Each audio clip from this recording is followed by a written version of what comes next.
뉴스 정면 승부. 이동형의 뉴스 정면 승부.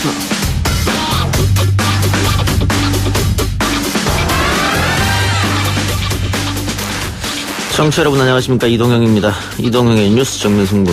먼저 오늘 준비한 내용 알려드리겠습니다. 그러나 저는 원칙과 일관성을 지키는 것이 더욱 중요하다고 생각했습니다.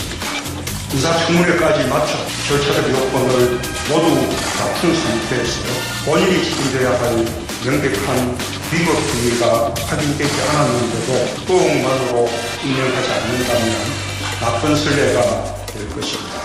견제받지 않는 권력기관의 오만함과 권력기관 개혁의 어려움을 다시 한번 확인할 수가 있었습니다.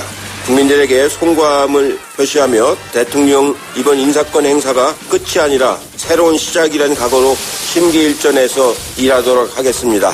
결국 대통령께서는 국민과 맞서 싸우겠다는 결심을 하신 것 같습니다. 이건 민주주의의 후퇴라고 생각하고 범야권의 뜻을 같이 하는 의원님들과 함께 강력하게 투쟁하도록 그렇게 하겠습니다. 도저히 받아들일 수 없습니다. 대통령이 장관급 인사 7명에게 임명장을 수여했습니다. 특히 조국 장관 임명에 대한 이유는 직접 설명을 했는데요. 조국 법무부 장관 임명을 바라보는 여야의 입장을 표창원 의원과 문병호 최고위원에게 들어보겠습니다. 또 4부에서는 청문회 이후 여론조사 결과가 나왔는데 3주 연속 부정평가가 긍정평가를 앞섰습니다. 분석해보겠습니다.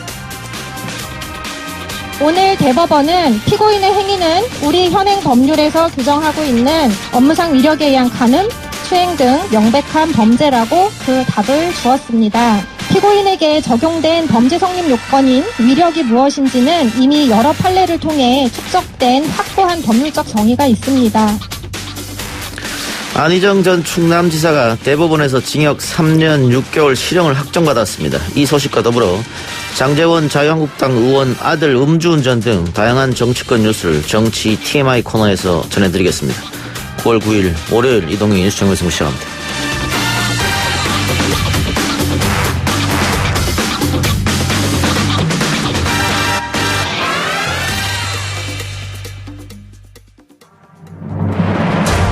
이 작가는 독하다.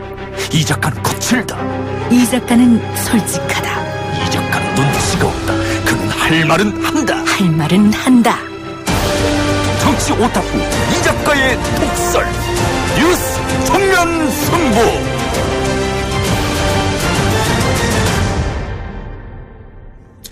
문재인 대통령이 조국 법무부 장관을 임명했습니다. 여야 대립과 혼란은 더 심해질 것으로 보이는데요.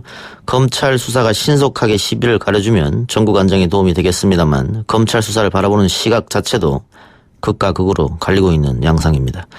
조국 법무부 장관 청문회 청문위원이었던 더불어민주당 표창원 의원 연결해서 관련 입장 들어보겠습니다. 의원님 나와 계십니까?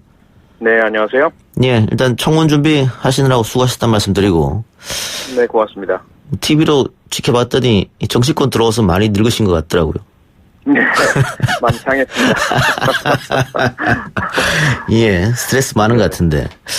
자, 조국 장관이 주말에 민주당 법사위원들에게 문자 메시지를 보냈다 제가 그렇게 들었는데 혹시 내용을 좀 알려줄 수 있을까요? 어떤 내용인지?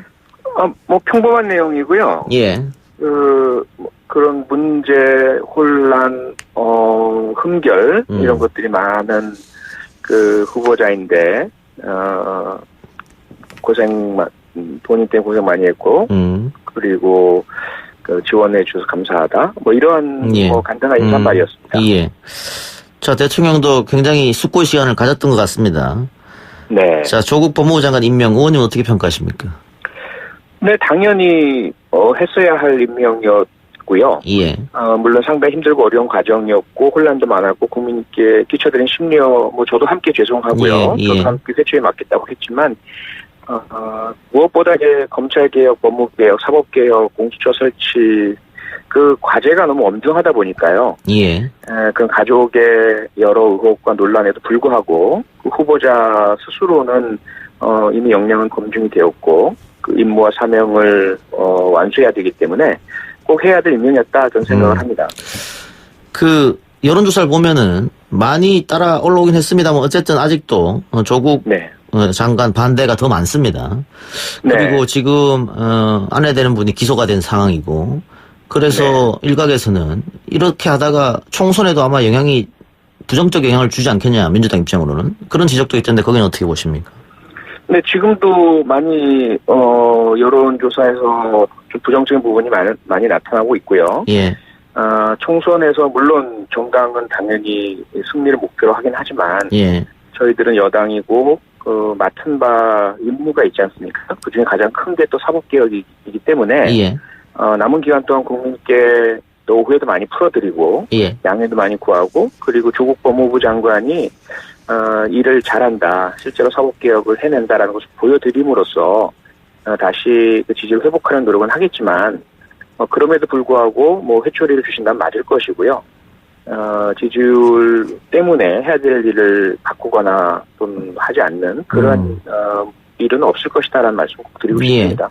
해야 될 일이다. 오늘 대통령도 조국 장관을 임명하면서 여러 가지 이야기를 했는데 아마 검찰 개혁 그게 해야 될 일 그렇게 이해하면 되겠습니까?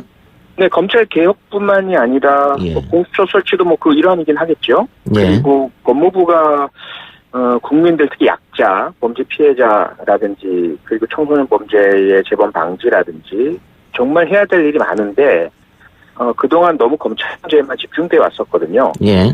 그래서 그런 해야 될 많은 일들을 수행한다는 것 그걸 그렇게 이해해 주시면 감사할 것 같습니다. 예. 지금까지 검찰 수사가 조국 후보자 가족과 관련해서 여야가 청문회 합의한 날 이례적으로 압수수색, 기자간담회 한 날 또 대대적 압수수색, 그리고 청문회 끝나는 그 시간에 맞춰서 기소. 굉장히 이례적인 일이 반복해서 되풀이됐거든요. 그래서 네. 민주당 이해찬 대표 같은 경우 강한 불쾌감을 표시했는데 지금 이해찬 대표의 불쾌감처럼 의원님도 같은 생각이신 거죠? 정치하고 있다 그런 생각 드십니까? 어떻습니까? 저는 조금 이제 결은 다릅니다. 왜냐하면 제가 수사를 해오던 사람이다 보니까 검찰이 가지고 있는 복잡한 정서도 어느 정도는 이해가 돼요. 예. 그리고 어쨌든 이제 한 시대를 넘어서서 다음 시대로 넘어가는 순간 아니겠습니까? 예. 그동안 검찰 중심의 수사 제도였고 검찰 중심의 사법 제도였는데 이것을 이제 검찰 개혁을 기초로 해가지고 완전히 다른 더 공정하고 개혁된 사법 제도로 나아간다는 그 전환점에 있기 때문에 예. 그런 가운데 그 변화를 주최하는 사람에 대해서 어쨌든 최대한의 검증을 하겠다. 그리고 주변에서 조그만 문제라도 있으면 이것을 엄중하게 수사하겠다. 왜냐하면 다른 사람에 대해서 지적을 하고 비판하고 고치겠다, 개혁하겠다, 적폐다 이렇게 했던 사람이다 보니까 예. 그에 대한 어떻게 본다면 기득권이죠. 사법 기득권인 검찰이 가만히 있는 것도 사실 정상은 아니겠죠. 예. 그래서 이런 홍역 어떻게 본다면 모두가 힘들고 아프긴 하지만 거쳐야 될 과정이라고도 생각이 되고요. 다만 없는 죄를 만들지는 말았으면 좋겠고 그리고 그 절차에 있어서도 어떤 그 절차상의 흠결의 정도를 벗어나는 그런 너무 극단적 이례는 하지 않았으면 좋겠다는 그런 생각은 가지고 있습니다. 예. 임명권에 대한 도전이다. 청와대에 항거하는 거다. 이런 주장도 일각에는 있지 않습니까? 네, 정치적으로는 얼마든지 할 수 있는 이야기이고요. 예. 워낙 이례적이고 하니까요. 근데 저는 사실 아직까지는 정치인이기보다는 수사 분야에 좀 더 가까이 있는 사람이다 보니까 그런 정치 속으로 사법이나 수사가 너무 깊이 들어가는 것을 좀 경계해야 하고요. 반대로 정치가 수사나 사법에 영향을 미치는 것도 경계를 해야 되거든요. 예. 그래서 좀 이례적인 상황이다 보니 그런 거친 표현들도 나오고 말들도 나오고요. 예. 그런 부분들은 좀 국민께 양해를 좀 구하고 싶고요. 예. 이 모든 과정들이 거쳐서 좀 안개가 거치고 나서 어떻게 본다면 꼭 필요했던 과정이었구나. 그리고 이제는 대한민국도 법무부 장관 가족도 검찰이 전혀 구애받음 없이 철저하고 엄정하게 수사를 하는구나. 대통령 가족도 마찬가지고 그러면 좀 더 과거보다 공정한 세상이 되었다. 이렇게 보셔도 좋을 것 같습니다. 그러면 법무부 장관 후보자가 조국이 아니었어도 검찰이 이렇게 움직였을 거다고 보신 겁니까?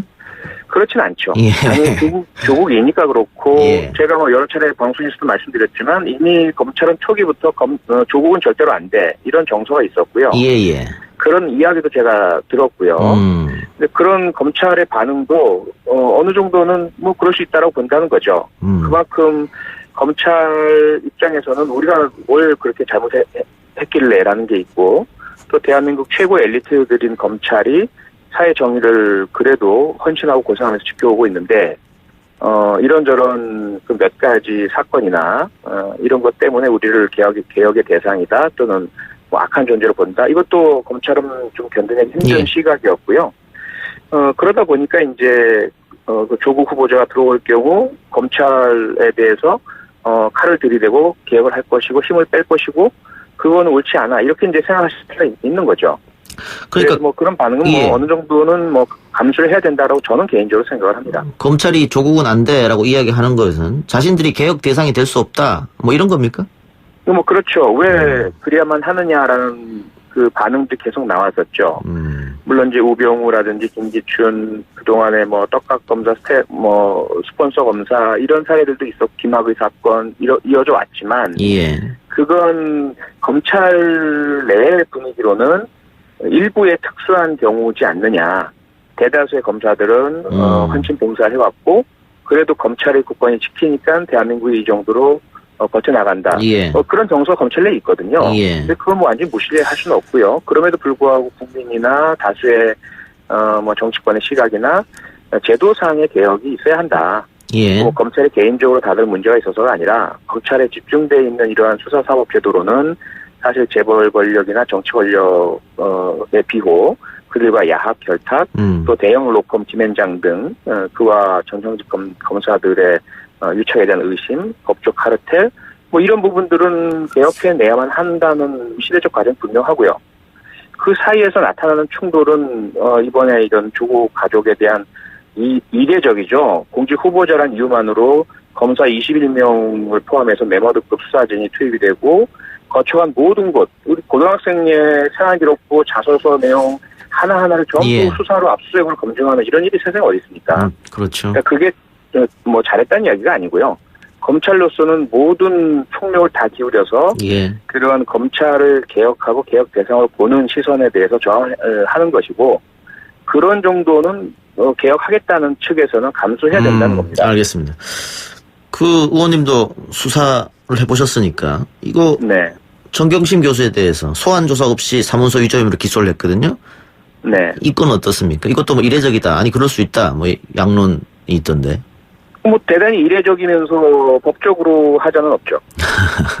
예. 예. 그래서 통상의 경우라면 물론 공소시효가 도과됨을 알면서 가만히 있는 것은 직무유기가 될 테고요. 예.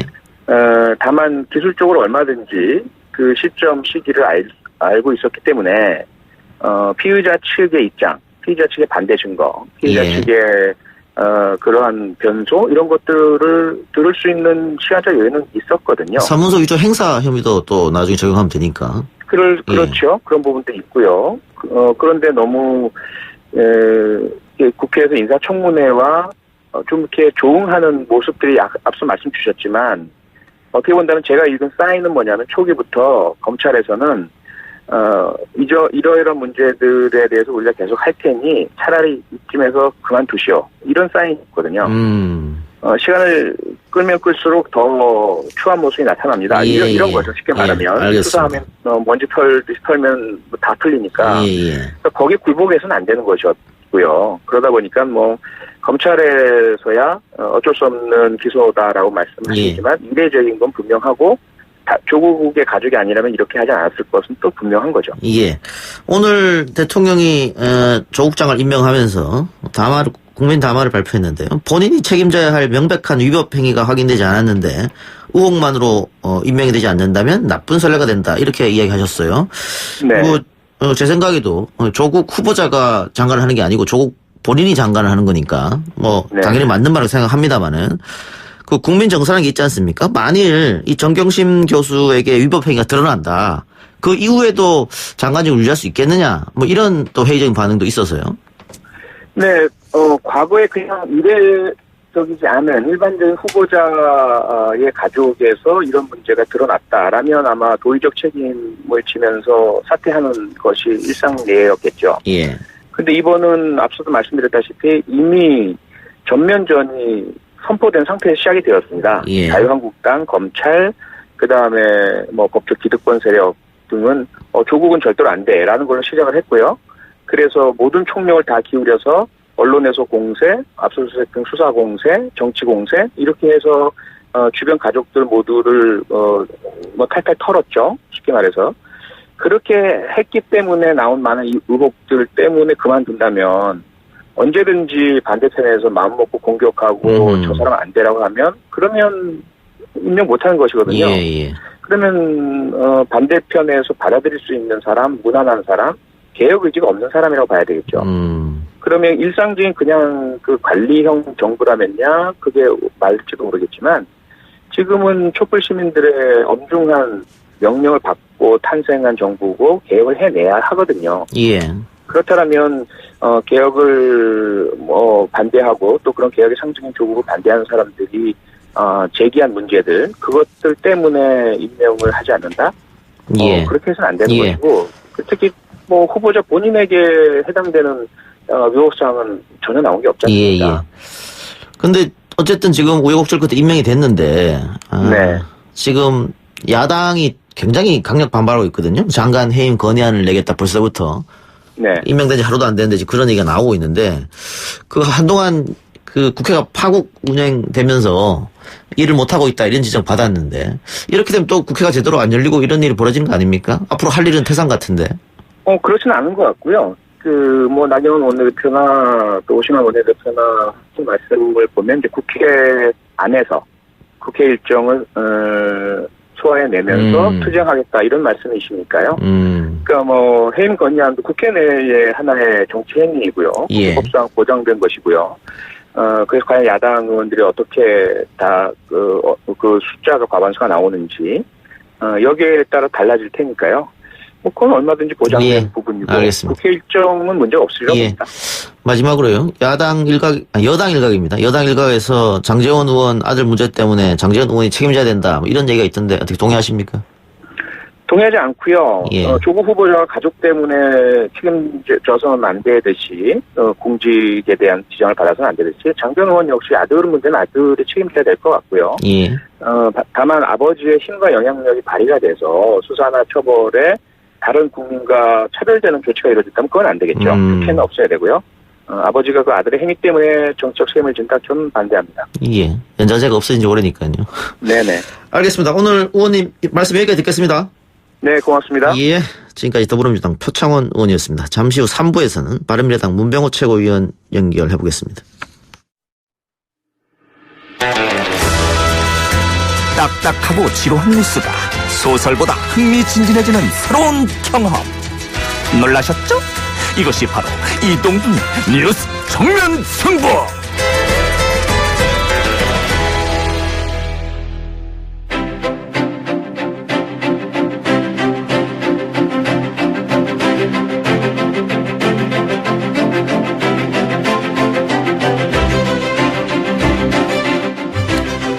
이동현 뉴스 정면 승부 2부 시작합니다. 굳이 몰라도 되는 정보들 디테일은 빼고 양으로 승부하는 정치 TMI 월요상근 정상근 기자와 함께합니다. 어서 오십시오. 네, 안녕하십니까.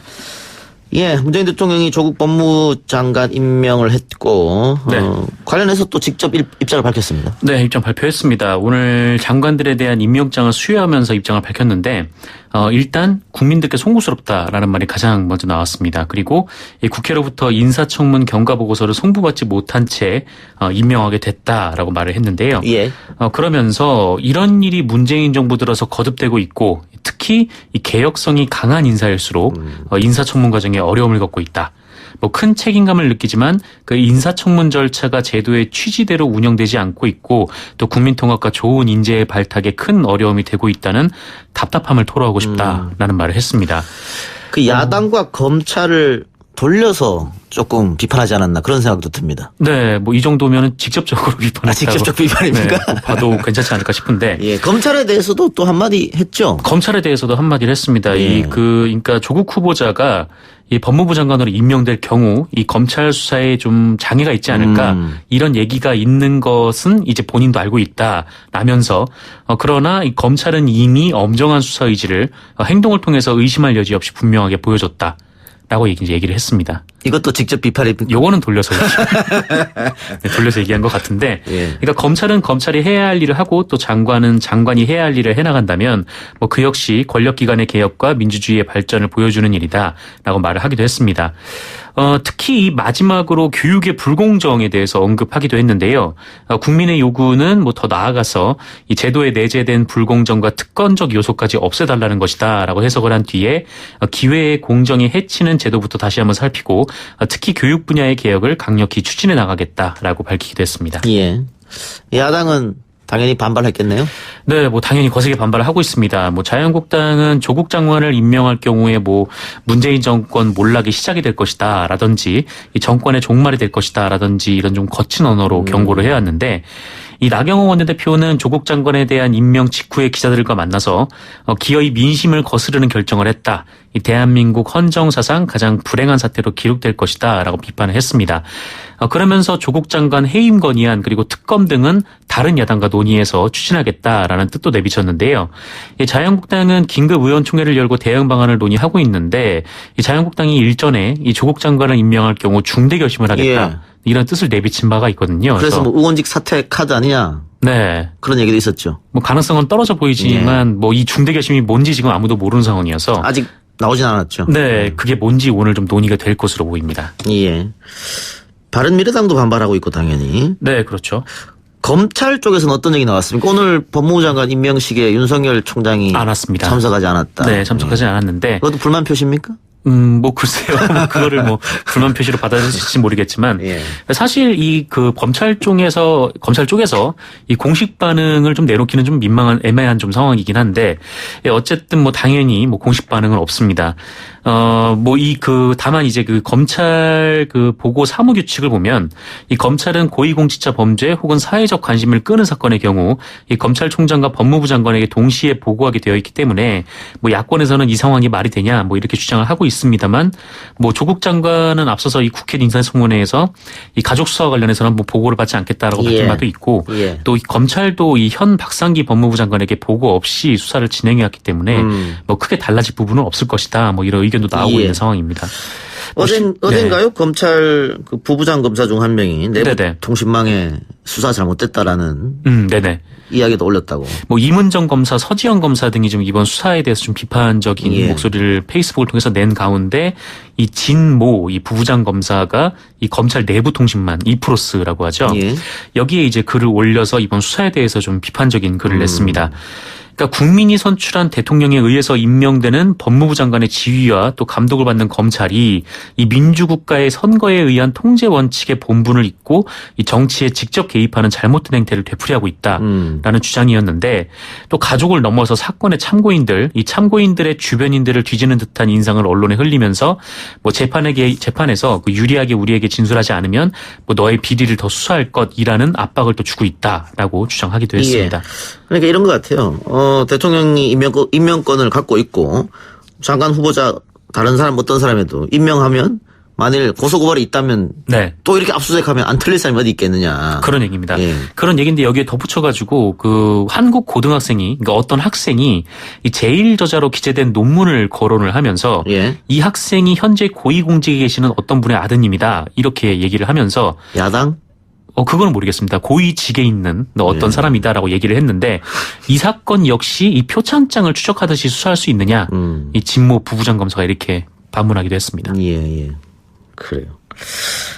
자, 어쨌든 조국 장관 임명 했기 때문에 여야의 어떤 치열한 싸움이 전개될 것 같기도 한데, 나경원 원내대표 특검 요구 청원이 20만 돌파, 윤석열 40만 돌파, 이게 뭔 말입니까? 네, 이 나경원 자유한국당 원내대표를 둘러싼 의혹에 대한 이 특별검사 수사를 요청하는 국민청원이 있었는데, 이 올라온 지 한 12일 정도 됐는데 20만 명을 돌파했다라고 합니다. 이 청원인은 이 청원글에서 이 나경원 원내대표의 각종 의혹 논란이 뭐 일파만파 번지고 있다. 이 야당이 강조하는 정치적 중립성을 강조하기 위해서 이 현 정권 하에에 있는 검찰보다 이 특검을 설치해서 모든 의혹을 말끔히 해소하는 걸 나경원 원내대표도 바람하지 않을 것이다. 이렇게 주장을 했습니다. 이 사람이 주장하는, 그러니까 청원인이 밝힌 그 나경원 원내대표의 각종 의혹이라고 하면은 일단 사학비리 관련 의혹이 하나가 있는데, 이 나경원 원내대표의 부친이 운영했던 그 홍신학원이라고 있습니다. 예. 여기가 2011년부터 2014년 이 서울교육청에게 냈어야 할 이 법정 부담금 24억 원을 납부하지 않았다. 뭐 이런 보도가 나온 적이 있는데, 이 나경원 원내대표 측은 이 홍신학원의 법정 부담금 미납이 뭐 마치 불법 행위인 것처럼 나오고 있는데, 이거는 이제 사립학교 대부분이 직면하고 있는 현실이다. 뭐 예. 이렇게 밝힌 바가 있고요. 또 하나는 이제 자녀 관련 의혹인데요. 이 뉴스타파가 2011년과 2012년 이 나경원 원내대표의 딸이 이 성신여대 특수교육 대상자 전형에서 통과를 한 뒤에 이 현대 실용음악과에 입학하면서 부정 입학을 한 정황을 포착했다. 이렇게 보도를 한 바가 있습니다만, 이 해당 의혹을 보도한 기자가 명예훼손 혐의로 고소를 당했는데 무죄를 지난해 확정을 받았습니다. 그래서 이에 대해서 이 나경원 원내대표 측은 그 뉴스타파 기자에 대한 명예훼손죄 소송에서 이 법원은 비방할 목적이 없다는 이유로 이 명예훼손죄로 처벌하지 않은 것뿐이다. 뭐 이렇게 반박을 한 바가 있습니다. 예. 그러니까 그 청원이 20만 명을 돌파했고 윤석열 검찰총장을 파면해야 된다. 이 청원도 40만 명이 넘는다 이거잖아요. 네, 정확히 얘기하면 이제 처벌해 주십시오. 처벌해달라. 네. 그리고 포털 사이트에 이제 실검 경쟁도 벌어졌는데 네. 조국 장관을 짓지 않은 쪽에서 검찰 사모펀드쇼, 검찰 단체 사표 환영 네네. 이런 문구를 실시간에 올리니까 문재인 탄핵이라는 또 반대 측에서 네네. 그런 문구도 실시간에 올리고. 뭐 그렇습니다. 이 조국 후보자를 지지하시는 분들께서 이 며칠 전부터 다음에 이 계속해서 실검을 좀 올리고 있는 상황이었습니다. 근데 이게 뭐 탄핵 주장까지 나오고 있는데, 이 탄핵 관련해서는 홍준표 이 자유한국당 전 대표가 뭐 페이스북에 뭐 제야의 힘을 합쳐서 뭐 국민 탄핵으로 가는 수밖에 없다 이렇게 얘기를 했거든요.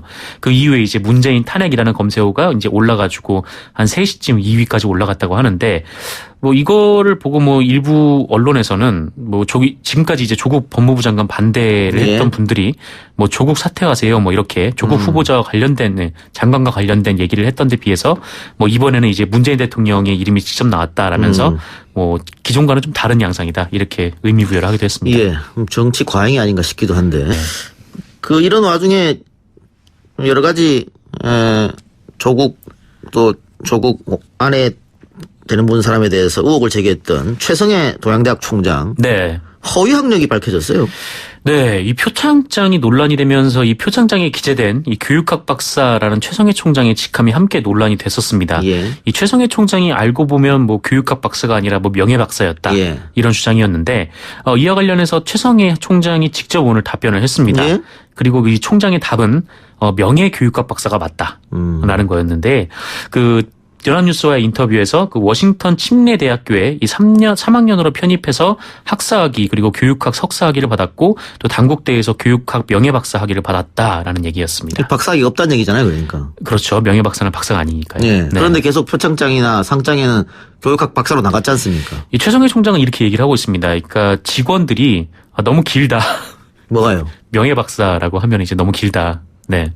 문자 수가. 네, 동양대학교 총장, 뭐 교육학 명예박사, 뭐 최성해 이렇게 쓰면은 너무 길기 때문에 명예를 빼자. 네, 그냥 박사만 넣자라고 해서 뺐다라는 건데요. 네, 그래서 왜 굳이 그러면 프로필까지 박사라고만 썼을까? 뭐 이 부분에 대해서도 지금 비판이 나오고 있습니다. 변명이 굉장히 창의적이네요. 그래요. 안희정 전 충남도지사에 대한 대법원 판결이 나왔는데. 네.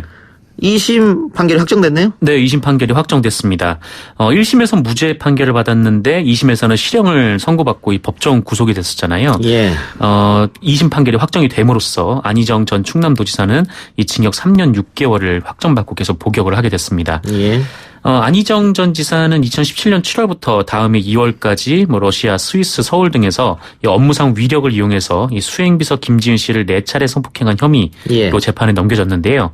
뭐 이와 함께 5차례에 걸쳐 이 김 씨를 강제 추행하고 또 1회 업무상 위력으로 추행한 혐의도 받고 있습니다.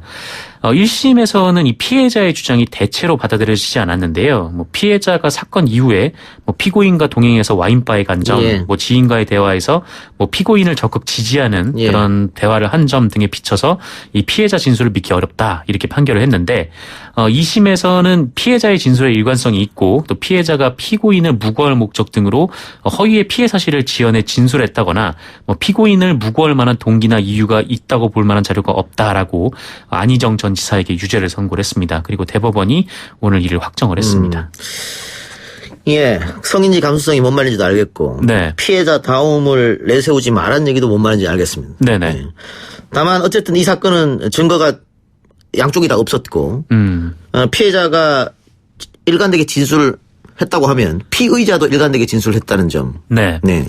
그리고 아까 얘기한 여러 가지 정황 증거, 뭐 성추행이나 폭행 당한 후에 와인바를 갔다든가, 네네. 또 사건이 있은 후에 안희정 지사를 참 좋아한다든가 이런 발언을 봤었을 때는 좀 이상하기 때문에 1심에서 무죄가 난 거잖아요. 네네. 그런데 이게 2심에서 유죄가 집어졌고 최종됐고 3년 6개월이라는 네. 게 나왔기 때문에 앞으로 이 재판은 계속해서 좀 논란이 되지 않겠느냐. 왜냐하면 사람을 인신 구속하는 건 굉장히 신중해야 되고 우리 형사재판에 있어서 유죄로 인정하기 위해서는 합리적인 의심을 할 여지가 없을 정도야 유죄가 된다고 나와 있거든요. 네네. 근데 과연 이번 재판이 그렇게 되느냐, 그 부분에 해당되느냐, 이 부분에 대해서 논란이 앞으로 좀 될 것 같다, 이 생각이 듭니다. 네, 뭐 성폭력 관련해서는 대체로 이제 증거가 없는 경우들이 좀 상당히 많기는 하고, 뭐 피해자가 어떤 뭐 특정한 양태로만 행동을 해야 된다, 뭐 이렇게 규정할 수 있는 것도 아니긴 합니다만, 다만 이 성인지 감수성이란 부분에 대해서 이게 법적으로 정의된 단어가 좀 아니다 보니까 이게 개별 판사마다 이걸 어떻게 받아들이냐에 따라서 좀 판결이 달라질 수도 있다. 그러니까 그게 가장 큰 문제 같은데요. 그래서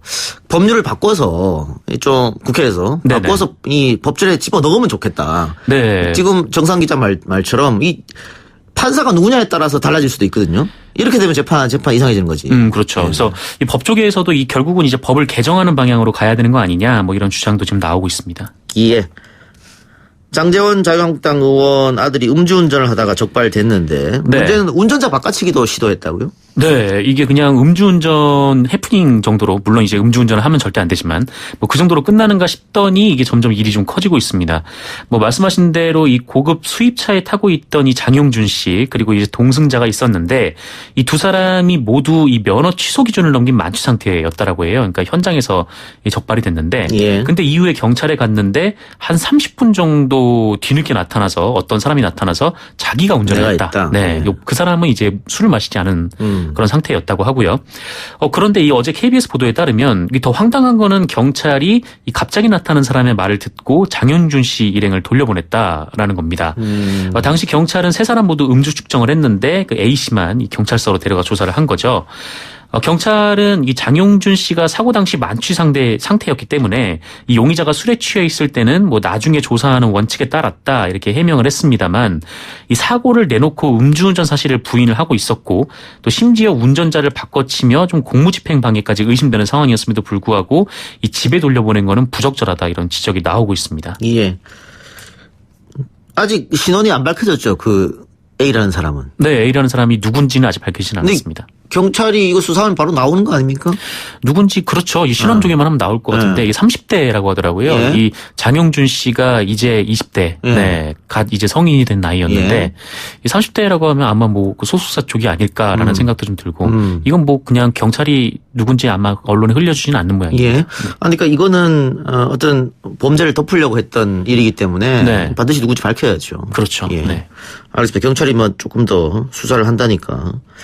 좀 기다려보고요. 아마 이번 주 내로 부른다 이런 얘기도 있고 처음에 추석 이후에 부른다 해서 또 논란이 된 것 같아요. 봐주기 수사 아니냐. 네. 어쨌든 장제원 의원에 대한 사퇴 요구가 있다고 하는데 이건 왜 그렇습니까? 뭐 사실 이게 뭐 장용준 씨가 이제 성인이니까 뭐 성인인 자녀가 뭐 음주 범죄를 저지른 게 뭐 부친이 책임져야 된다 뭐 그런 건 아닙니다만 장제원 의원의 사퇴 요구에는 지난 6일 이 조국 후보자 청문회 당시 이 조국 장관에게 조국 장관에게 대했던 이 장제원 의원의 태도가 좀 작용을 한 것 같습니다. 내로남불 아니냐 이거네요. 네, 그러니까 장제원 의원이 좀 집요할 정도로 이 가족 문제를 물고 늘어졌었는데 뭐 조국 후보자의 딸의 뭐 자기소개서가 거짓말이다, 뭐 아버지는 뭐 위선이다, 뭐 어머니는 뭐 청탁과 반칙의 제족이다, 뭐 다른 거짓말을 하고 있다, 뭐 이렇게 좀 얘기를 하고 있어가지고 이 부분에 대해서 좀 논란이 좀 되고 있는 그런 상황입니다. 알겠습니다. 자, 아까 안희정 전 지사 재판 이야기했습니다만. 이재명 경기도지사 1심에서 무죄가 났는데 2심에서는 벌금 300만 원. 네. 그래서 대법원에서 만일 300만 원 확정되면 지사직 상실. 이렇게 됩니다. 네. 이 재판도 좀 설명해 주시죠. 벌금 300만 원. 1심에서 모든 게 다 무죄가 났는데 2심에서 300만 원이라니. 이 무죄가 났던 부분이 총 4가지였는데 일단 뭐 이제 어떤 사업에 대해서 좀 그걸 이제 과장했다라는 의혹이 하나가 있었고 이제 비슷한 의혹들이 하나 있었는데 그것들은 다 이제 무죄로 같이 판결이 났습니다. 근데 이 핵심은 이 친형 강제 입원, 그러니까 직권남용 관련된 부분하고 그다음에 이 얘기를 이제 토론회에서 했던 부분 이렇게 두 가지였는데 이 친형을 강제 입원시키려 했다. 그러니까 직권남용 부분도 1심과 같이 무죄가 났어요. 그래서 뭐 강제 입원을 시킨 건 아니다라는 판결이 난 건데 다만 이제 당시 이제 토론회에서 이 경기도지사 선거 당시 토론회에서 이 김영한 그 바른미래당 당시 후보가 뭐 친형을 이제 강제 입원시키려고 하지 않았습니까?라고 얘기를 물어보자 그때 이제 이재명 후보가 뭐 그런 적 없습니다. 네, 이렇게 대답을 했었거든요. 근데 이것이 이제 그 허위사실 유포에 해당한다. 공직선거법상 허위사실 유포에 해당한다라면서 이거는 유죄를 선고를 한 겁니다.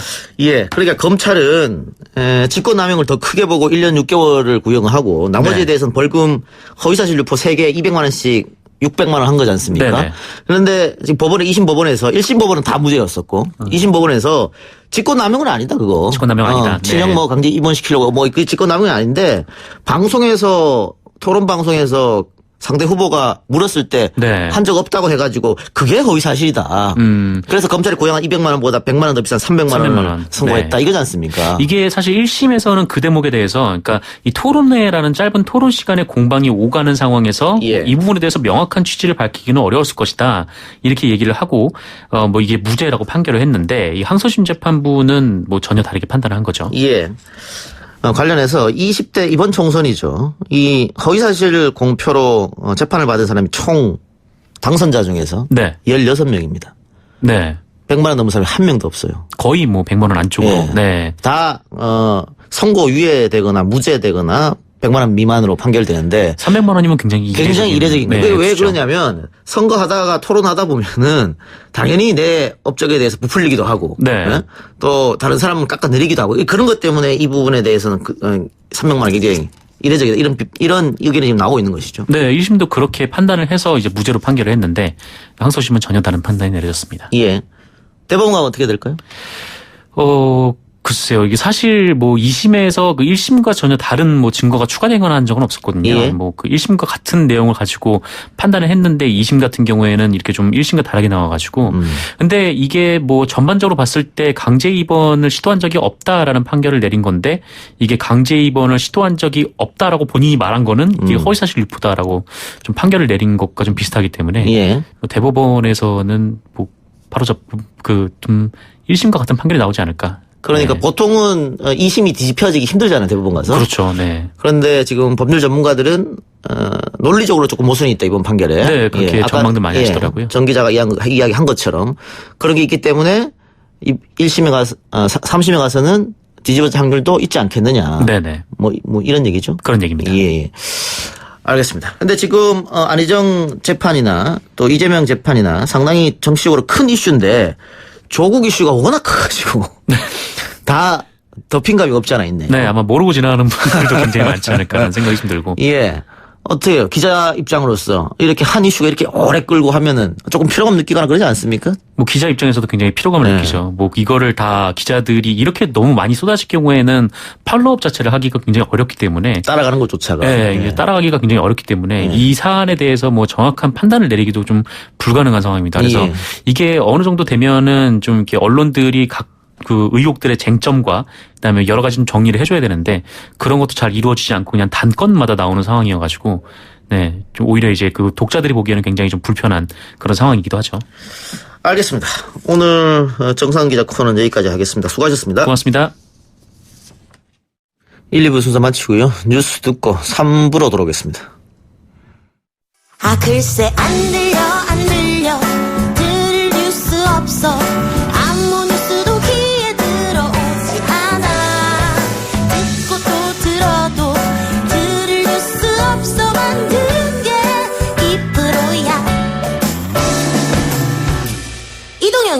뉴스 정면 승부.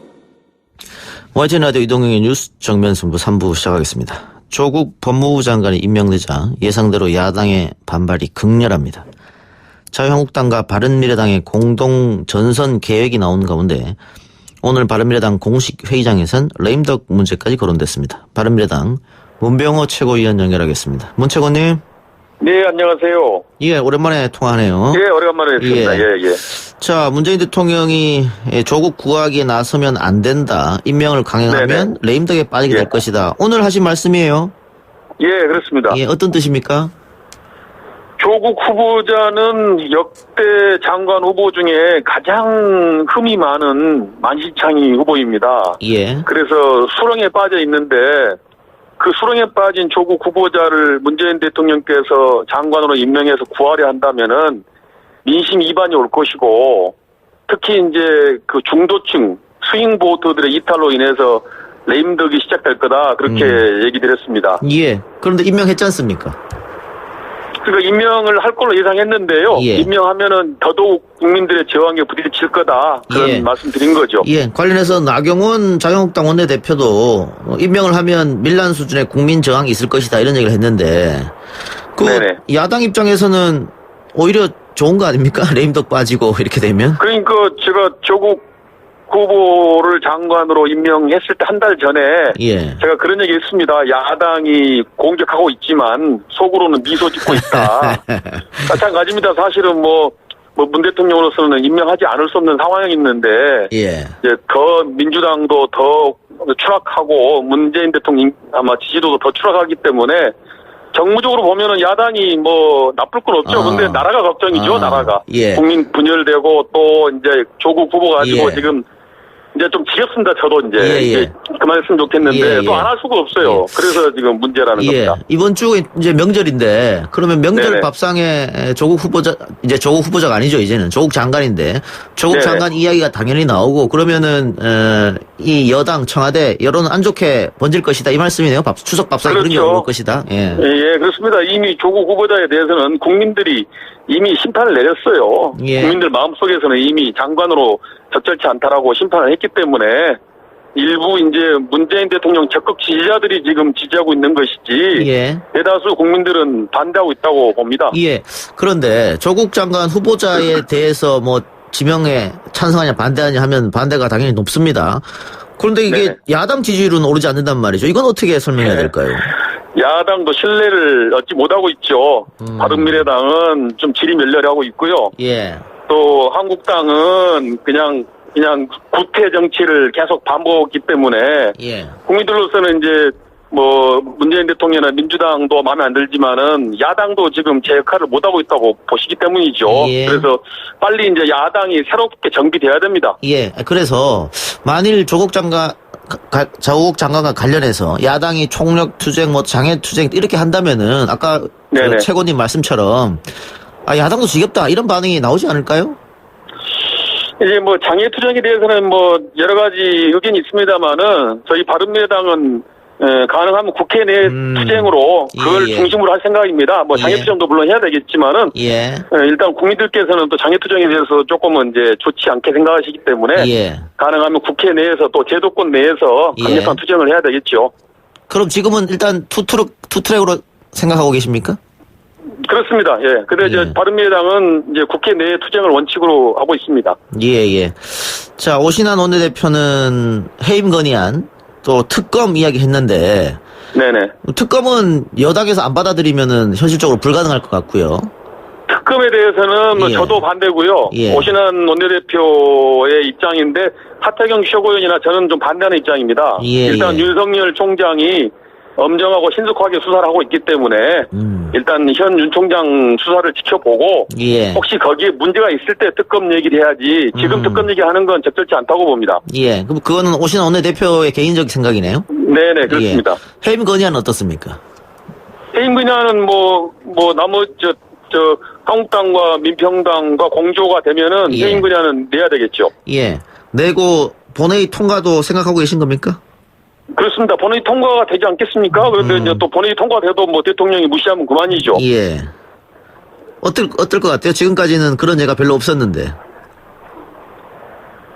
뭐 이번 조국 후보자 문제는 좀 특이한 케이스 아닙니까? 예, 뭐 예. 일반적인 사람 같으면 진작에 뭐 사퇴 내지는 대통령이 지명치를 했을 건데 예.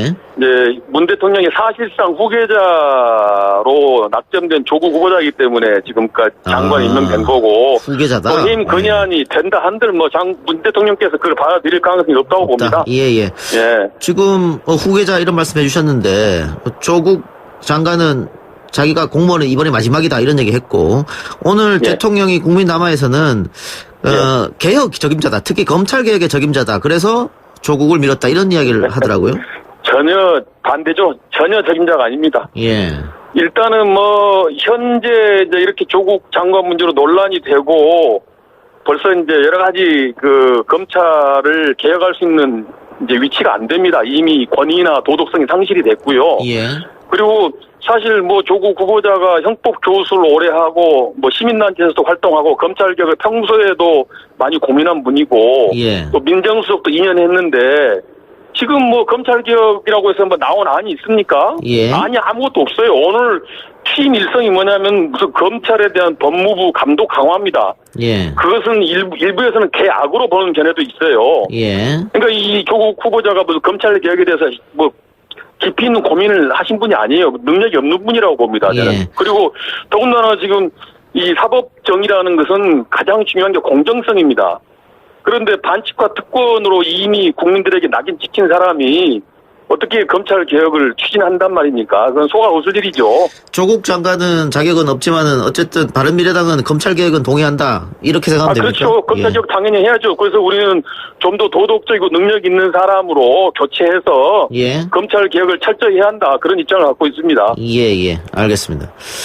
오늘 문재인 대통령이 국회 인사청문 절차에 대해서도 얘기했는데 네네. 요즘 그런 얘기 많이 돕니다. 의원님도 들으셨겠습니다만은 이런 식으로 하면 누가 장관을 하겠느냐. 다 이렇게 신상털이식 털고 이렇게 하면 아무도 안 하려고 할 것이다. 좀 손봐야 되지 않느냐. 그래도 장관 할 사람 줄 서 있지 않습니까? 그동안에도 장관 다 임명했고요. 근데 이제 그 의혹 정도인데요. 예. 우리 조국 후보자는 좀 정도가 심합니다. 예. 일단 반칙과 특권, 불공정에 대해서는 이미 다 증거가 나왔고 본인도 인정했고요. 예. 거기다 또 부인이 사법 처리되고 또 펀드 관련해서 사모펀드 관련해서 관련자들이 사법 처리되면은 그 자체로서도 장관으로서 역할을 할 수 있을까요? 어렵다고 봅니다. 알겠습니다. 근데 제가 드린 질문의 요점은 뭐 조국 장관은 별개라고 하더라도 네네. 이런 식으로 신상털이식 청문회가 과연 옳은 것이냐. 예를 들면 프라이버시 같은 경우에는 국회의원들이 따로 보이지 않게 비공개로 하든가 뭐 이런 방안이 있지 않습니까? 그거는 이제 좀 조금은 시정할 필요가 있어요. 예. 그런데 그게 하다 보면 그렇게 잘 안 됩니다. 미국 같은 데도요. 장관 청문회 하는데 몇 달씩 하는 경우가 많습니다. 그래서 지금 하는 게 좀 문제가 있기 때문에 뭐 어느 정도 그걸 개정해야 되겠지만은 그러나 대세에 큰 지장은 없다고 봅니다. 지금 현 제도가. 그래요. 자, 오늘 또 대통령이 의혹만으로 임명 안 하면 나쁜 선례가 될 것이다 이런 얘기를 했습니다. 그리고 조국 장관 본인한테는 지금 의혹이 없지 않느냐.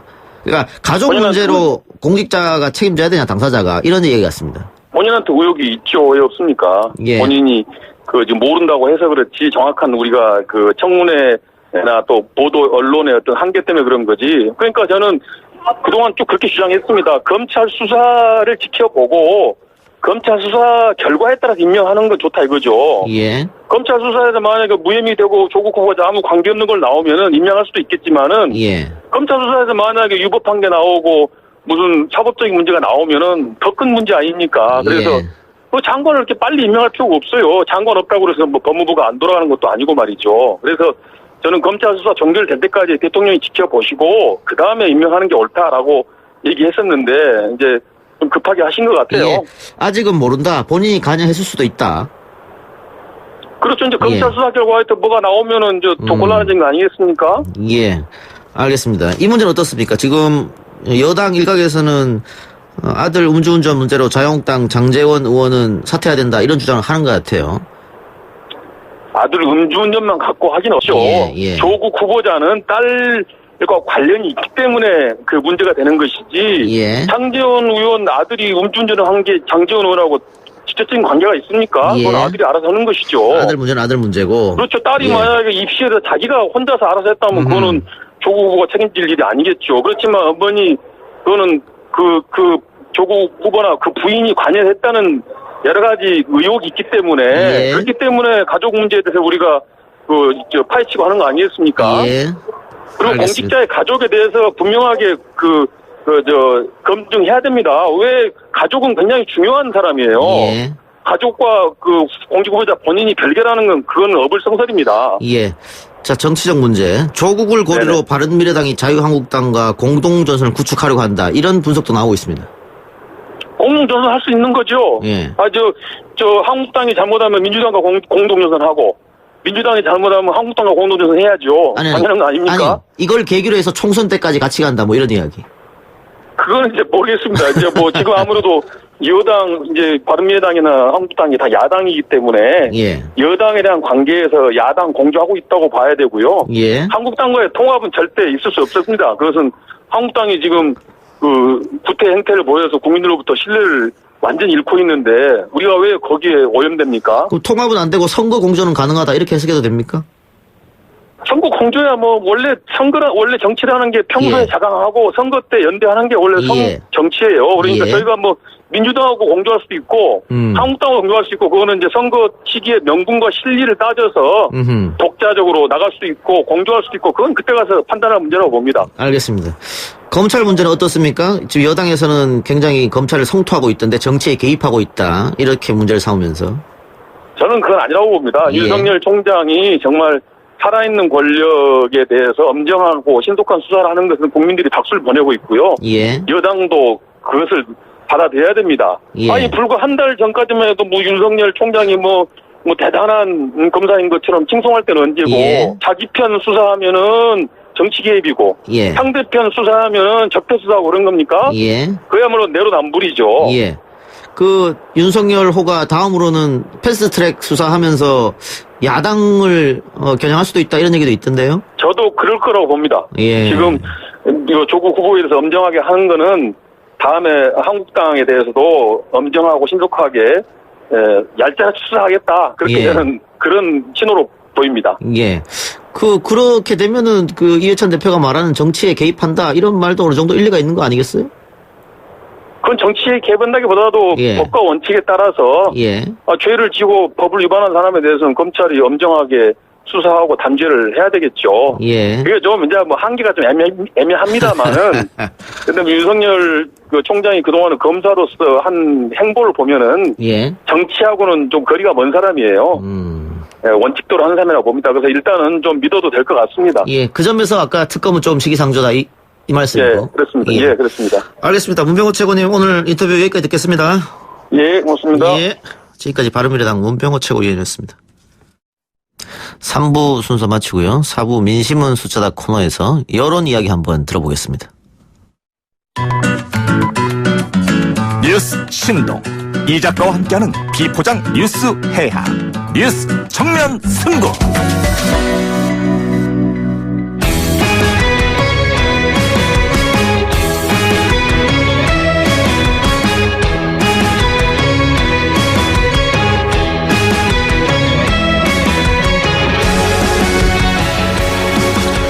여론조사를 통해 민심을 읽어보는 시간 민심은 숫자다 코너입니다. 오늘도 오피니언 라이브 윤희웅 여론분석센터장 리얼미터 권순정 본부장 나왔습니다. 어서 오십시오. 네, 안녕하십니까.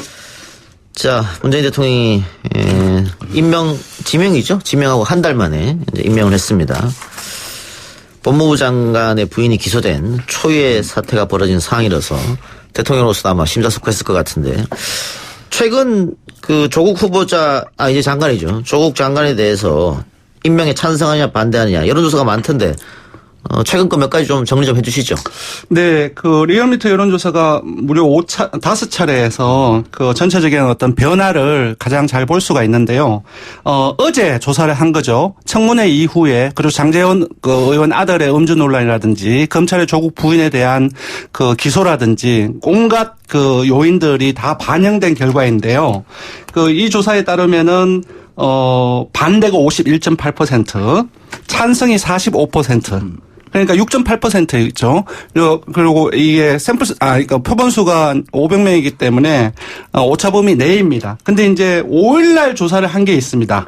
이때는 아시다시피 동양대 표창장 의혹과 논란이 확산되었을 때 바로 이튿날이거든요. 5일날 조사할 때는 오히려 벌어져 있었어요. 56.2% 반대, 찬성이 40.1%. 그러니까 무려 5차례의 조사에서 그 격차가 16.1%포인트로 가장 넓혀진 거죠. 그러니까 청문회를 거치면서 오차범위 내로 좁혀들었다. 잠깐 정리할게요. 8월 30일 날 조사는 반대가 54.3, 찬성이 42.3, 맞습니다. 12%포인트 차이였는데 이게 기자 간담회 9월 3일 날 기자 간담회 이후로 굉장히 좁혀졌습니다. 반대하고 찬성이. 여기 5.4%포인트 오차범위 내로 붙었어요. 좁혀졌다가 표창장 논란이 일어났을 때 다시 벌어집니다. 또 그 과정에 3일 날에 검찰의 2차 압수수색하고 같이 반영이 돼 있었습니다. 벌어지면서 6.1%포인트 차로 많이 벌어졌다가 청문회 이후 다시 좁혀졌단 말이죠. 맞습니다. 굉장히 널뛰기네요. 그리고 첫 번째 조사가 여기는 안 나와 있는데 8월 28일 날 1차에 바로 8월 27일 날에 검찰의 1차 압수수색이 있었습니다. 8월 28일 1차 조사 때는 반대가 54.5%, 제가 기억하기로는 찬성이 39.2%였습니다. 그러니까 전체적으로 요약을 하면은 조국 후보자의 임명을 두고 국민들의 태도는 기본적으로 검찰과 언론의 부정적인 보도가 확산되는 것, 이 요인이 부정적으로 영향을 미쳤고, 긍정적인 영향은 조국 후보자하고 국민들의 대민 접촉이 언론을 통해서 늘어났을 때, 그러니까 기자간담회라든지 청문회, 이 과정에서는 늘어났어요. 긍정적인 요인으로 볼 수 있습니다. 이렇게 이제 여론이 어떤 사안들에 따라 가지고 뭐 하루 이틀 저간으로 이렇게 급변하는 이제 상황들을 보여주는 것은 사실 잘 없는 현상인데요. 이런 것은 이제 굉장히 어떤 유권자들, 국민들의 집중도가 높은 상황이었고, 이런 것을 저희는 이제 여론이 매우 활성화되어 있는 상태로 상당 기간 지금 지속되어 왔다는 것을 보여주는 것이고, 그래서 지금, 과거에 비해서는 과거에는 어떤 사안이 있으면 한 2, 3일 정도는 있어야 이른바 이제 여론이 숙성되기 때문에 그 이후에 조사하는 것이 맞다라고 했는데, 최근에는 이런 IT 어떤 정보 습득 도구들의 발달로 인해서 굉장히 그 속도가 빠르게 되면서 순간순간으로 이제 여론의 추이 변화를 이제 살펴볼 수 있는 그런 상황이 이제 되었다는 점을 확인할 수 있을 것 같은데요. 지금 이제 이 상황을 보게 되면은 보면은 이제 오늘 포탈의 검색어에도 보니까 뭐 문재인 대통령, 문재인 지지, 또 문재인 탄핵 이런 이제 표현들도 상위 검색어에 많이 오르락내리락 했었거든요. 이것은 무엇이냐 하면 지금 이 사안을 조국 장관 임명을 놓고서 어떤 사안을 바라보는 것이 문재인 대통령의 지지층에서는 그것을 문재인 정권과 문재인 정부와 동일시하는, 또 반대하는 데서도 마찬가지로 동일시하는 그런 이제 인식들, 흐름들이 강화되었기 때문에 지금은 지금 상황에서는 조국 장관 어떤 개인의 문제라든가 가정의 문제를 넘어서 현 정부에 대한 지지냐 반대냐, 그런 흐름으로 이 사안을 국민들이 이제 바라보고 있는 상황이 되었다. 진영 논리로 갔다 이렇게 볼 수도 있겠네요. 네네. 알겠습니다. 방금 인용한 여론조사는 전국 19세 이상 성인 남녀 503명을 대상으로 무선 80%, 유선 20%, 임의 걸기, 전화 면접, 자동 응답 혼용으로 조사했고요. 표본 오차는 95% 신뢰 수준에서 플러스 마이너스 4.4%포인트였다는 거 알려드리고요. 리얼미터에서 조사했습니다. 자, 이렇게 인사 문제가 논란이 되고 지금 보도만 해도 한 달 만에 뭐 100만 건이 넘었다고 하거든요.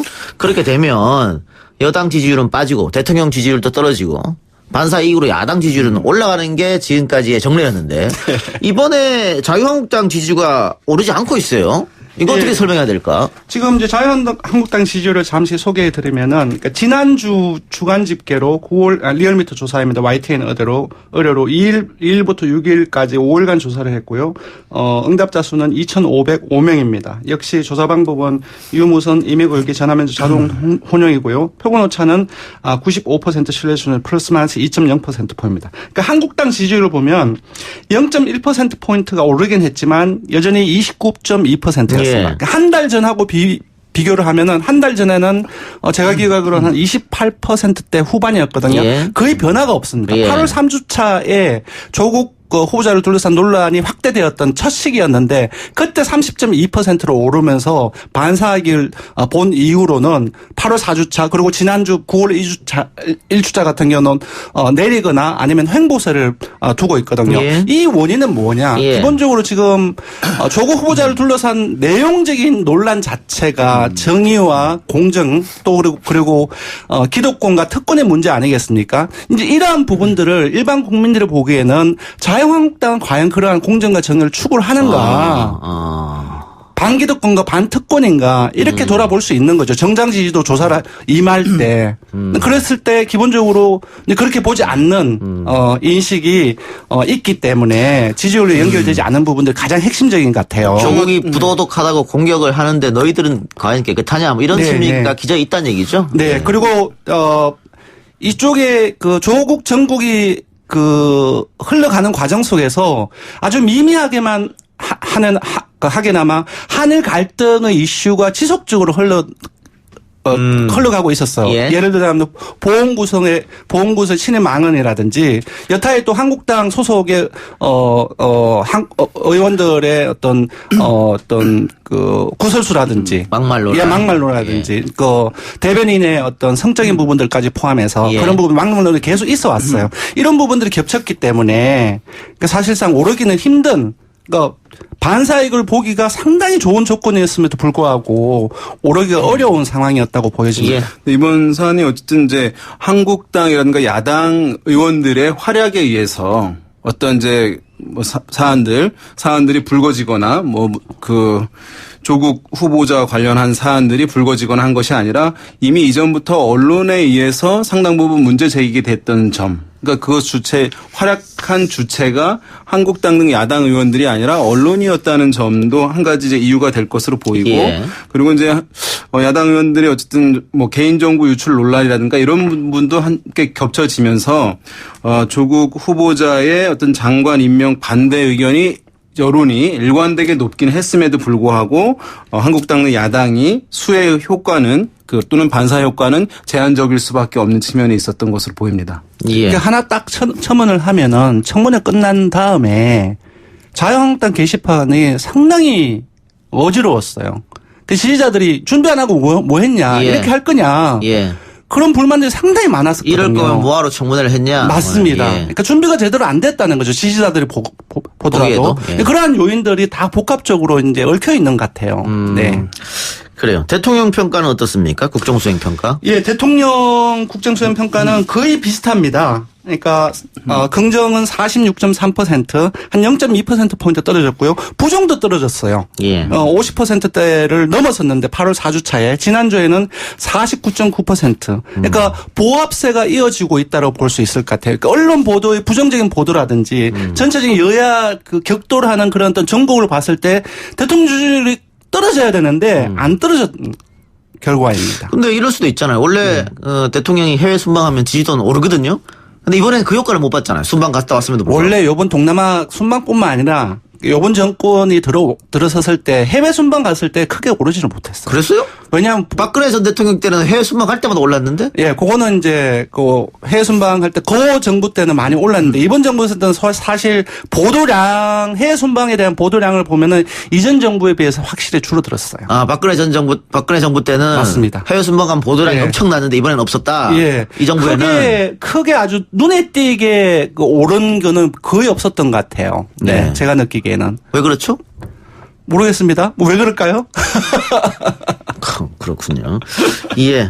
대통령 지지율 어때요? 보시기에 이렇게 지금 보합세.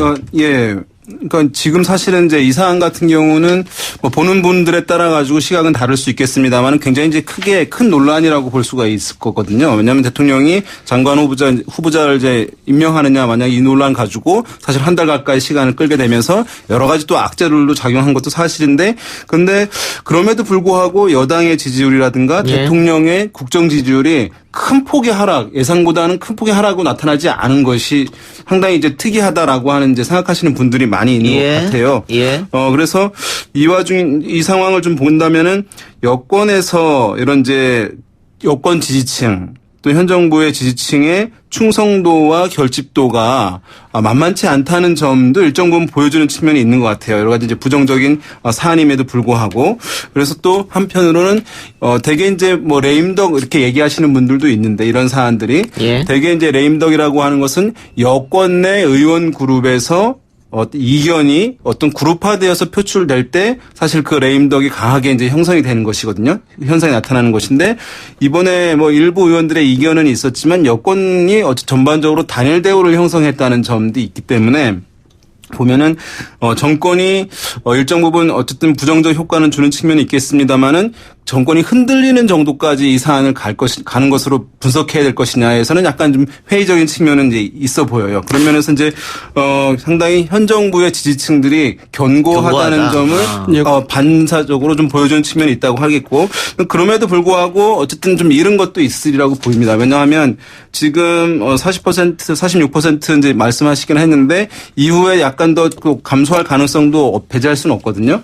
그러니까 무슨 얘기냐 하면은 한 50% 내외의 대통령 국정수행 지지율이 한 40% 초반대로 떨어질 수도 있음을 보여주는 것이라고 한다면 이전에는 전반적인 여론의 우위를 가지고 개혁 정책들을 추진해 나갈 수 있는 동력이 있었던 것인데 비해서 이제는 중도층 등에게 이 정부 하나하나 사안들마다 설득하고 이해시켜야 되는 어떤 부담, 과제들을 늘어난 측면도 일정 부분 있다는 점에서 득도 있겠지만 실도 그에 못지않게 좀 있는 상황 아니냐 이렇게 볼 수 있겠습니다. 그러니까 제가 현 정부 집권 초기에 모 방송에서 현 정부의 핵심 지지층의 규모는 지지율로 따지면 한 45% 정도 된다라고 얘기를 했었어요. 예. 분석을 해보니까 핵심 지지층은 30, 40대 여성 수도권에 있는 사무직을 중심으로 해서 주변부까지 포함하면은 흔들리기 힘든 규모 자체가 45% 정도라고 말씀을 드렸었는데 그게 벌써 2년이 넘었습니다. 근데 그때 지금 그런 현상이 나타나고 있어요. 리얼미터의 집권후 최저치가 44. 주간 집계 기준으로 44.9%입니다. 그러니까 지금 그때가 언제냐면은 그 2차 북미 정상회담 합의 결렬이 있은 후 한 2주 후에 그 최저치가 나타났었는데 지금 사실 국민들의 체감으로 따지면은 지금이 훨씬 어려운 상황이었거든요. 예. 그럼에도 불구하고 46%대로 유지를 하고 있어요. 그러니까 상당히 견고하다라고 볼 수 있을 것 같아요. 네. 자, 이 와중에 차기 대선 후보 지지도를 조사한 것 같은데 1위 이낙연, 2위 한교안, 3위 이재명, 조국이 4위로 갑작스럽게 등장합니다. 이거는 어떻게 워낙 많은 수의 언론 보도가 있었기 때문에 그렇다고 이렇게 봐야 되나요? 그러니까 이제 보면은 이거 뭐 이제 약간 예민한 문제일 수도 있을 텐데요. 여권 지지층 중에서도 또 문재인 대통령의 핵심 지지층 그룹은 또 별도로 있는 것 같아요. 그 중에서는 이제 문재인 대통령과의 친분 관계라든가 문재인 대통령의 철학과 유사성을 좀 지닌 인물들에 대한 우호적 감정, 이 차기 대선 주자에 대한 그런 감정들이 있는 것인데 사실은 이제 이 층들이 맨 처음에 상당히 관심을 보였던 것은 김경수 이제 경남지사인 것으로 보여요. 그러면 이제 여러 가지 드루킹 건이라든가 이것이 완전히 이제 해소되지 않고 재판 중에 있게 되면서 이것이 옮겨간 것으로 보이는데 그것이 이제 첫 번째로 옮겨간 것이 유시민 전 장관으로 보입니다. 그래서 노무현 재단 이사장인데 그런데 본인의 완강한 저 거부가 있게 나면서 새로운 친문 성향의 어쨌든 차기 대선 주자에 대한 관심들로 이어지게 되면서 그것이 아마 조국 장관으로 이제 모아지던 과정에 있었던 것으로 보여요. 그런 측면에서 지금 이제 한 달 동안 계속 집중되는 주목을 받고 그러면서 이제 여론조사에서 선택지로도 추가가 되고 하면서 상당히 이제 첫 입성을 높은 순위로 하게 되는 결과를 낳았다. 이렇게 분석해 볼 수 있을 것 같습니다. 소위 말하는 친문이라고 하는 그분들이 지지 세력이 김경수 지사한테 갔다가 지금 유시민 전 장관을 옮겼다가 마지막으로 조국한테 왔다. 이렇게 해석하시는 거예요? 그런 흐름에 이제 있는 것이라고 일정 부분 분석해 볼 수 있을 것 같습니다. 보다 정확하게 말하면 문재인 대통령의 최대 지지층은 지금 이낙연 총리가 지금 사실 총리 쪽으로 몰려 있고요. 저는 요번 그 사태를 겪으면서 이미 그 조국 그 장관이 대선 주자급으로 이미 올라섰다고 봐요. 그러니까 향후의 추이를 봐야 되겠지만 그 사실상 조국 장관을 문재인 지지층 같은 경우는 문재인 대통령의 페르소나로 인정을 하고 있는 상황이거든요. 그래서 이런 부분들을 감안했을 때 향후 조사에서는 이낙연 총리를 지지하던 문재인 대통령의 지지층 일부가 조국 후보자 쪽으로 옮겨갈 가능성이 상당히 높다고 보고요. 그렇게 봤을 때는 여권 내에서의 대선 구도 역시도 일부 좀 흔들림이 있지 않을까 저는 그렇게 생각이 들어요. 근데 유시민 전 장관도 계속해서 언론에서는 나오는 것처럼 얘기했습니다만 본인이 극구 부인했거든요. 그렇죠. 그리고 나서 이제 여론조사에서 빠졌고 네. 조국 장관 같은 경우에도 기자간담회에서도 그렇고 청문회에서 그렇고 네. 절대 안 한다. 말도 안 된다. 어불성설이다. 이렇게 얘기했단 그렇죠. 말이에요. 근데 그럼에도 불구하고 일단 만약에 본인이 유시민 전 장관 이사장처럼 빼달라라고 하면은 아마 여론조사 기관은 뺄 수밖에 없습니다. 한국갤럽 넣었지만 뺄 수밖에 없어요. 예. 근데 우리 리얼미터 역시 이제 요번 달 말에 조사를 하는데 오마이뉴스 의뢰인데 아마 넣을 가능성이 높아요. 그런 요청이 없다고 한다면. 예. 만약에 그런 요청이 없고 조사가 계속 진행된다고 했을 때 아까 제가 말씀드렸던 그러한 이동 형상이 분명히 일부 있지 않을까 저는 예상합니다. 알겠습니다. 자, 또 하나 조사한 게 있는데 조국 후보자 검찰 수사 적절한 수사냐 조직적 저항이냐 소개해 주죠. 요거는 조사 시점을 고려하셔야 됩니다. 예. 요게 언제 조사됐냐면은 지난주 금요일 날 6일 날 조사됐습니다.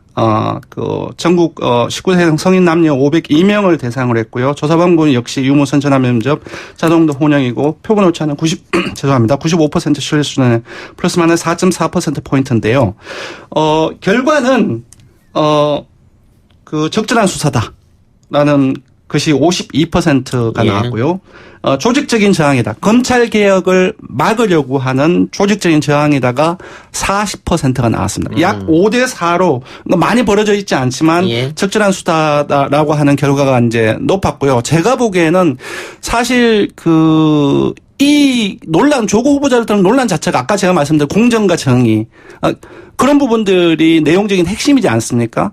사실 수사가 들어갈 때 이런 부분들을 위하는 것처럼 표면적으로는 그렇게 느껴지기 때문에 일반 국민들이 느끼기는 어떤 긍정적으로 느껴졌을 것이고 두 번째로는 어떤 권력에도 심지어 현 살아있는 권력에도 굴하지 않고 문재인 대통령 패러소널 지칭되는 장관 후보자를 친다는 것들 자체가 어떻게 보면 국민들한테는 정의로운 것으로 느껴질 수 있는 거죠. 그런 인식이 작동한 결과로 보이지 않나 싶습니다. 예, 52대 40이 나왔는데 이게 9월 6일 날 조사한 거잖아요. 네, 아마 지금 조사하면 조금 달라질 수도 있습니다. 9월 6일 날 자정쯤에 검찰이 조국 장관 아내를 기소했다는 뉴스가 떴단 말이죠. 그렇죠. 만약에 9월 7일 했으면은 이게 또 다른 결과 나올 수 있겠다 이 말씀이잖아요. 맞습니다. 예. 그러니까 지금 이제 적절한 수사 52%, 또 검찰의 조직적 저항 40% 이렇게 나와서 적절한 수사라는 것이 이제 절반을 약간 넘은 상황이잖아요. 대개 이제 우리가 국민들이 이제 이런 어떤 고위직에 어떤 의혹이 있다, 또 범죄 의혹이 있다, 비리 의혹이 있다 하면은 수사하는 것은 당연하다라고 하는 것이 원래 항상 압도적으로 높은 것이 일반적인 패턴입니다. 우리나라 국민들이 어떤 의혹에 대해서는 수사하는 것에 대해서는 상당히 이제 딴지를 걸지 않는 이제 그런 경향들이 있는 것을 과거 조사에서 많이 확인이 되었던 것인데 지금 조사에서는 적절한 수사라는 것이 높긴 합니다만은 조직적 저항이다라고 하는 이런 반대편의 응답이 40%가량 나온 것은 상당히 사실은 적지 않게 나온 것이라고 할 수 있거든요. 그러니까 이 국면에 이제 민주당에서 또는 여권에서는 이 사안을 놓고 검찰이 어쨌든 과거와 같이 어떤 정치에 관여하는 것으로 이렇게 이제 프레임 씌워서 공세를 하고 있는 것인데 그것이 여권 지지층에게는 상당 부분 소구를 하고 있다라고 하는 것을 이 조사 결과에서 일면 보여주고 있는 것으로 분석할 수 있을 것 같습니다. 예. 이번 주가 이제 추석 명절인데요. 뇌지로 나갔던 자녀들이 다 이제 모이지 않습니까? 친지들도 모이고. 우리나라 분들이 오랜만에 모이면 별로 할 얘기가 없어가지고. 근데 요즘에는 예전처럼 그렇게 밥상머리에 명절 때 정책을 많이 안 하더라고요. 안 한다고 하지만은 그래도 하니까. 네. 그래서 뭐 취업은 잘 되냐, 공부는 잘 되냐 이런 거 물어보고 하는 거잖아요. 예, 할 말이 그렇습니다. 없으니까. 그래서 정책이 할 것 같은데. 예. 조국 장관 이야기를 가장 많이 할까요? 아니면 뭐 장제원 의원 아들 문제도 있고 뭐. 예, 어떤 문제가 조국 가장 장관 해야 될까요? 얘기를 가장 많이 하겠죠. 그러니까 오늘 임명이 됐고 내일 이제 국무회의 참석할 거고 이제 바로 이제 추석 연휴로 들어가는 거예요. 그러니까 조국 장관 관련해서 밥상에 가장 많이 올라갈 것 같은데 지금 아까 이제 그 윤 대표님께서 말씀하셨다시피 진영 논리가 강하게 작용을 하고 있습니다. 예, 보수는 자유한국당 쪽으로, 진보는 민주당을 비롯해서 여권적으로 움직이고 있고 중도층이 살짝 움직이는 과정 속에서 지지율이 변하거든요.